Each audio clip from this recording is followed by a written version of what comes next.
Bonjour à tous. Je me réjouis de vous retrouver sur le podcast La Voix de la Vente. Ce podcast qui va vous donner envie de mieux vendre en moins de 5 minutes. Aujourd'hui, je vous emmène sur l'arrivée de la Grande Boucle. Nous sommes le 23 juillet 1989, l'année du bicentenaire de la Révolution française. Je viens de rentrer de mon stage de fin d'études aux États-Unis. J'ai rédigé et fait taper mon mémoire. Je sais que le professeur français censé m'accompagner dans ce travail ne le trouve vraiment pas terrible. Je dois donc tout donner à l'oral au cours de la soutenance pour décrocher mon diplôme avec brio. Mais en ce jour-là, à Versailles, a lieu le départ de la dernière étape du Tour de France. Il s'agit d'un contre-la-montre entre Versailles et les Champs-Élysées.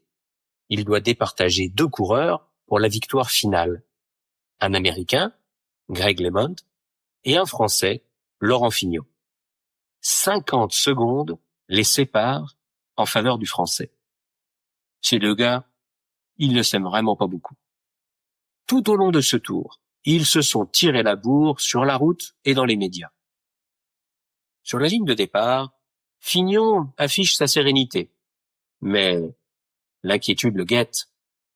Il a une blessure à l'entrejambe qui lui fait souffrir le martyre et il a vraiment mal dormi la veille du départ. Mais bon, sur une distance courte, les bookmakers le donnent vainqueur à 90%. De son côté, LeMond y croit. Il se trouve dans la situation de l'outsider, mais il n'a rien à perdre. Il porte un casque profilé et son vélo est équipé du fameux guidon qui lui permet d'avoir une position parfaite. À mi-course, il a déjà repris 21 secondes sur le maillot jaune. Rue de Rivoli, à 5 km de l'arrivée, il a encore grappillé du temps. Au général, il n'y a plus que 15 secondes qui les séparent. Champs-Élysées, quand il franchit la banderole qui marque les 3 derniers kilomètres, il a repris en tout 48 secondes. Le maillot jaune est à portée de guidon. Ça ne tient plus qu'à 2 secondes. À ce moment de la course, tout le monde a compris qu'il allait remporter le Tour du bicentenaire.